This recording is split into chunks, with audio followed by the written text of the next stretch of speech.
राहुल गांधी और म्यांमार का आखिर रिश्ता क्या है? यह सवाल वर्तमान में हर भारतीय के मन में उठ रहा है। यह सवाल इसलिए उठ रहा है क्योंकि राहुल गांधी ने कुछ दिनों पहले ही एक पीपीटी के माध्यम से देश में वोट चोरी का आरोप लगाया था। लेकिन जिस पीपीटी के माध्यम से राहुल गांधी वोट चोरी का आरोप लगा रहे थे, वो पीपीटी म्यांमार में बनी थी, उस म्यांमार में जहां कुछ समय पहले तख्ता पलट हुआ था। यह खुलासा किया है खुरपेंच की टीम ने। अब जरा सोचिए कि जिस म्यांमार में कुछ समय पहले तख्ता पलट हुआ था, जिस म्यांमार से रोहिंग्या घुसपैठिए भारत में आते हैं, भारत की संपत्ति पर कब्जा करते हैं, भारत में आतंकवाद और अपराध को बढ़ावा देते हैं, भारत की बाहरी और आंतरिक सुरक्षा के लिए खतरा पैदा करते हैं, राहुल गांधी की पीपीटी उसी म्यांमार में तैयार होती है और उस पीपीटी के आधार पर राहुल गांधी भारत की चुनी हुई सरकार को अस्थिर करने का अभियान छेड़ देते हैं। यहां सवाल ये उठता है कि आखिर म्यांमार में वो कौन था जिसने राहुल गांधी की पीपीटी तैयार की थी। सवाल ये भी है कि म्यांमार से राहुल गांधी की पीपीटी क्यों तैयार की गई थी? क्या राहुल गांधी की ये पीपीटी भारत विरोधी किसी टूल किट का हिस्सा है? राहुल गांधी की आदत देखिए, राहुल गांधी कभी मलेशिया जाते हैं, राहुल गांधी कभी वियतनाम जाते हैं, राहुल गांधी कभी थाईलैंड जाते हैं, कभी अमेरिका जाते हैं, कभी इटली जाते हैं, कभी फ्रांस जाते हैं, कभी यूके जाते हैं। और ये तब पता चलता है कि जब कोई और राहुल गांधी की इन विदेशी दौरों की तस्वीरें वायरल कर देता है।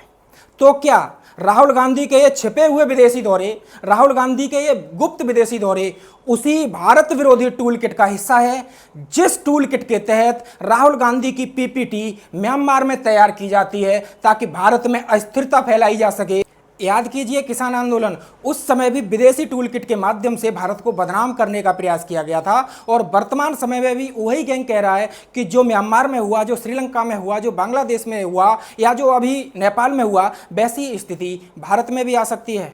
सवाल यह है कि राहुल गांधी भारत के नेता प्रतिपक्ष हैं या विदेश की ऐसी किसी टूल किट के प्रमोटर जो भारत को बदनाम करना चाहता है, भारत में अराजकता फैलाना चाहता है, भारत में अस्थिरता फैलाना चाहता है या फिर भारत में सिविल वॉर छेड़ना चाहता है।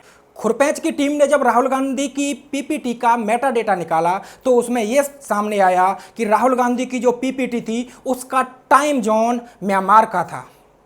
जी हाँ, भारत का नहीं, म्यांमार का। अब कांग्रेस के जो लोग हैं वो खुरपेंच पर हमला कर रहे हैं, खुरपेंच की टीम पर हमला कर रहे हैं और ये कहते हुए नजर आ रहे हैं कि ये तो बाई मिस्टेक हो सकता है, सिस्टम में गलत टाइम जोन सेट हो गया होगा। लेकिन राहुल गांधी की टीम ये जवाब नहीं दे रही है कि ऐसा भी तो पॉसिबल है कि सेम पीपीटी पर दो लोग कार्य कर रहे हों, एक व्यक्ति दिल्ली में बैठ के कार्य कर रहा हो और दूसरा व्यक्ति म्यांमार में बैठ करके कार्य कर रहा हो। कांग्रेस के दरबारी पत्रकार, लश्कर मीडिया, खान मार्केट गैंग बार बार ये तो कहते हुए नजर आ रहे हैं कि सिस्टम का टाइम जोन गलत हो सकता है। लेकिन बड़ी बात यह है जिसके बाद ये सवाल और गहरा हो जाता है कि कांग्रेस की टीम ने, कांग्रेस के प्रवक्ताओं ने, कांग्रेस के इकोसिस्टम ने एक बार भी खुरपेंच के उस दावे को खारिज नहीं किया है जिसमें खुरपेंच ये दावा कर रहा है कि राहुल गांधी की पीपीटी म्यांमार में बनी थी। लेकिन कांग्रेस इस बात को डिनाई नहीं कर रही है कि पीपीटी म्यांमार में नहीं बनी थी। कांग्रेस की गालीबाज प्रवक्ता सुप्रिया श्रीनेत, जिन्होंने गाली देने का एक तरह से ओलंपिक का रिकॉर्ड बना दिया है, उन्होंने 1.5 किलोमीटर लंबी पोस्ट लिखकर खुरपेंच के दावे को झूठा साबित करने की कोशिश की।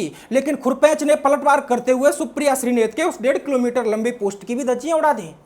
खुरपेंच ने यहां पर भी एक दावा किया है कि सुप्रिया श्रीनेत ने जो लंबा चौड़ा पोस्ट खुरपेंच के दावे के खिलाफ लिखा है वो पोस्ट किसी रिसर्च के बेस पर नहीं है, बल्कि सुप्रिया श्रीनेत या उनकी टीम ने चैट जीपीटी से लिखवा लिया और उसको पेस्ट कर दिया। शायद सुप्रिया श्रीनेत ये समझती होंगी कि भारत की जनता इतनी मूर्ख है कि उसे कोई टेक्निकल जानकारी ही नहीं है, उसे कोई तकनीकी जानकारी नहीं है या वह चैट जीपीटी का प्रयोग करना नहीं जानता है। अब जरा पड़ोसी देशों पर नजर डालिए। म्यांमार में तख्ता पलट हुआ, श्रीलंका में तख्ता पलट हुआ, बांग्लादेश में तख्ता पलट हुआ और अब नेपाल में तख्ता पलट हुआ। हर बार कांग्रेस के दरबारी चाटुकार लाल टपकाते हुए नजर आए कि भारत में भी ऐसा हो सकता है, भारत की सरकार नहीं सुधरी, भारत का चुनाव आयोग नहीं सुधरा, तो जो नेपाल में हुआ, जो लंका में हुआ, जो बांग्लादेश में हुआ, वैसा भारत में भी हो सकता है। लेकिन हर बार कांग्रेस के लोग ऐसा सिर्फ कहते हुए नजर आए, लेकिन ऐसा भारत में कुछ नहीं हुआ। और इस बीच नेपाल के तख्ता पलट से ठीक पहले राहुल गांधी म्यांमार निर्मित पीपीटी लेकर के आ जाते हैं और उसको नाम देते हैं वोट चोरी का एटम बम। एटम बम का मतलब तो आप समझते ही होंगे। एटम बम क्या है? राहुल गांधी ने कहा था कि हम एटम बम फोड़ेंगे। एटम बम जब फूटता है तो धमाका होता है, तबाही मचती है, लोग मरते हैं। यहां पर सवाल यह उठता है कि क्या राहुल गांधी वोट चोरी के एटम बम के कारण देश में तबाही मचाने की उम्मीदें पाले बैठे थे? क्या राहुल गांधी को यह उम्मीद थी उस पीपीटी के माध्यम से जो म्यांमार में बनी थी कि वह इसे एटम बम का नाम देंगे और उसके कारण भारत की जनता सड़कों पर आ जाएगी, भारत में तबाही मचेगी, लोग आपस में लड़ मर सकते हैं, या फिर श्रीलंका और बांग्लादेश की तरह भारत की संसद पर भी चढ़ाई हो सकती है, भारत के प्रधानमंत्री कार्यालय पर भी चढ़ाई हो सकती है? आखिर राहुल गांधी का यह एटम बम किसके खिलाफ था? भारत की संसद के खिलाफ, भारत के चुनाव आयोग के खिलाफ, भारत के लोकतंत्र के खिलाफ, या फिर भारत की स्थिरता के खिलाफ और दुनिया में सबसे तीव्र गति से बढ़ती भारत की अर्थव्यवस्था के खिलाफ?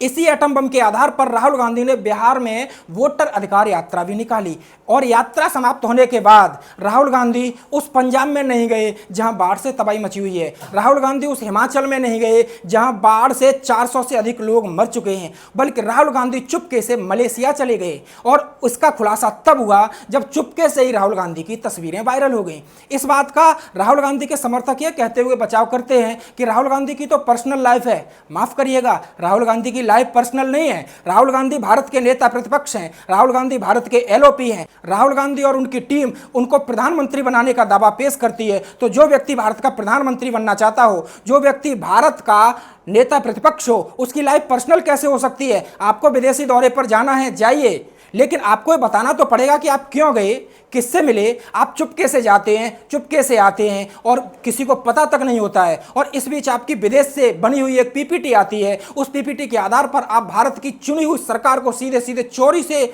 बनी हुई सरकार बता देते हैं। अंत में मेरा सवाल यही है कि राहुल गांधी अपने चुनाव अभियान के लिए अपनी पीपीटी विदेश से बनवाते हैं। ऑपरेशन सिंदूर के समय भारतीय सेना और पाकिस्तान के दो बयान आते हैं, तो राहुल गांधी पाकिस्तान के बयान को मानते हैं।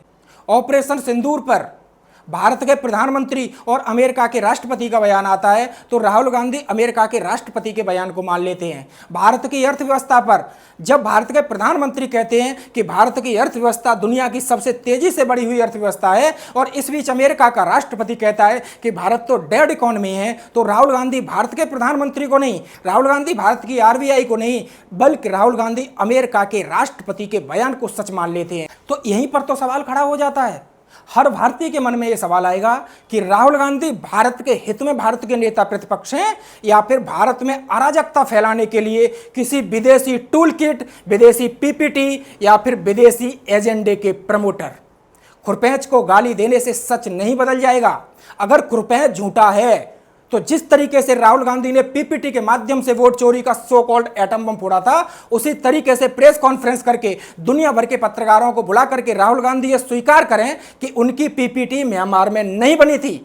खुरपेंच को गाली मत दीजिए, बल्कि देश को सच बताइए, क्योंकि आपके सारे दाव भारत को अस्थिर करने के फेल हो चुके हैं। और मुझे लगता है ये पीपीटी वाला दाव, जिसके बाद आप हाइड्रोजन बम फोड़ने की बात कर रहे हैं, जिस तरीके से आपका एटम बम फुस हुआ है, उसी तरीके से आपका हाइड्रोजन बम भी फुस हो जाएगा। लेकिन जिस तरीके से राहुल गांधी की साजिशें हैं, उससे एक बात तो क्लियर होती जा रही है कि राहुल गांधी बेहद खतरनाक राजनीति कर रहे हैं। राहुल गांधी को भले ऐसा लगे कि एटम बम, हाइड्रोजन बम, बड़े बड़े शब्दों से उनको चुनाव जीतने में मदद मिल सकती है। मिस्टर गांधी, हो सकता है आपको इससे थोड़ा बहुत किसी राज्य में लाभ मिल जाए, लेकिन सच में आप जिस योजना पर कार्य कर रहे हैं, अगर आपकी योजना सफल हो गई तो भारत या नेपाल या श्रीलंका तो नहीं बनेगा, लेकिन आपकी राजनीति भारत के कुछ हिस्सों को जला जरूर देगी। और अगर भारत के कुछ हिस्से जलेंगे तो उसमें राहुल गांधी भी उसका शिकार होंगे, कांग्रेस भी उसका शिकार होगी।